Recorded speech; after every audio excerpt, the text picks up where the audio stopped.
कुछ समय पहले का मैं आपको एक क्लिप दिखाती हूं।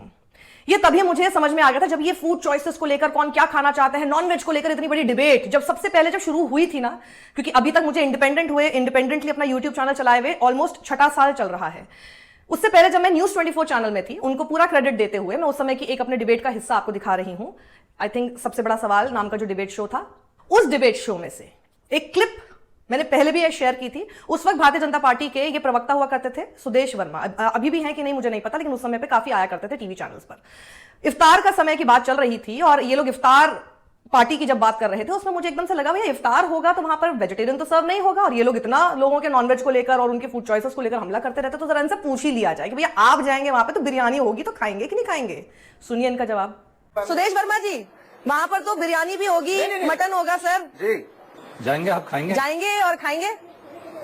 पता नहीं क्या क्या होगा, लेकिन ऐसा नहीं है कि बीजेपी में आरएसएस में नॉनवेज से कोई परहेज है। ऐसा जिसको जो मर्जी खाए, जिसको वेज मर्जी है वेज खाए, जिसको नॉनवेज मर्जी है नहीं, क्योंकि ये गलतफहमी लोगों के अंदर थी तो वो भी हमें लगा कि दूर कर देते हैं कि उनको शायद ऐसा लगता होगा कि बीजेपी के लोग तो नॉनवेज छूते ही नहीं है। ऐसी कोई गलतफहमी नहीं है।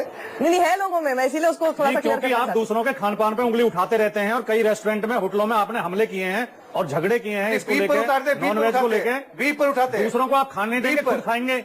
ये जो दोहरी आपकी राजनीति, दोगली राजनीति है, यही तो खतरनाक है। बीफ का कानून ले आओ ना बना के, आप ऐसे क्या करते हैं? आप गोवा में बीफ बिकवाते हैं, आप पार्लियामेंट में कानून लाने को तैयार नहीं। माता है, गोवा में माता नहीं है। अरे इवॉल्व करेंगे, डिबेट हो चुका है। जब जवाब दे रहे थे ना, मुंह में बड़ा पानी आ रहा था इनका, नोटिस कीजिएगा, एकदम मुंह में पानी आ गया इनका बिरयानी का नाम सुनते के साथ ही। और फिर तब मैंने इनको यही बोला कि अगर आप खाते हैं उसमें कुछ गलत है ही नहीं, यही तो सारा पॉइंट है कि कुछ गलत ही नहीं है। जो जो खाना चाहता है उसे खाने दिया जाए, जैसे कि अनुराग ठाकुर ने बोला, जो जिस धर्म को निभाना चाहता है उसे वो धर्म निभाने दिया जाए, जैसा अनुराग ठाकुर ने कहा है। तो आपसे मैं पूछना चाहती हूं, जिस तरह से उत्तर प्रदेश में नवरात्रि में आप यहां पर नॉनवेज बंद करा देते हैं, जिस तरह से कांवड़ यात्रा हो रही होती है सावन में, यहां पर नॉनवेज नहीं मिलता है, बंगाल के लोगों को इस बात का जवाब दीजिए कि बंगाल में जब दुर्गा पूजा होगी, क्या वहां पर मछली, वहां पर नॉनवेज बंद करा देंगे? और वहां पर सिर्फ नॉनवेज के नाम पर, यानी वहां पर नॉनवेज के नाम पर बहुत चीजें मिलती हैं, क्या वो सब चीजें आप बंद कराएंगे? ममता बनर्जी जो ये बात उठा रही हैं अबाउट द फूड चॉइसेस और बंगाल के लोगों से ये बोल रही हैं, तो इसमें मैं आपसे ये सवाल पूछना चाहती हूं कि ये जो मैंने आपको कंपैरिजन दिखाया है, बंगाल के लोगों को मैं कंपैरिजन दिखा रही हूं, अब जरा आप जवाब दीजिए।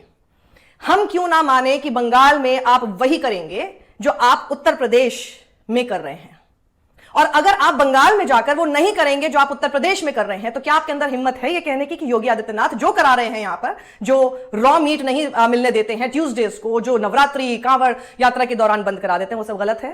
और अगर वो गलत नहीं है तो बंगाल में रहने वाला कोई भी बंगाल वासी ये क्यों ना सोचे कि एक बार जब आपकी सरकार आ जाएगी आप सबसे पहला हमला उसके फूड चॉइसेस पर करेंगे।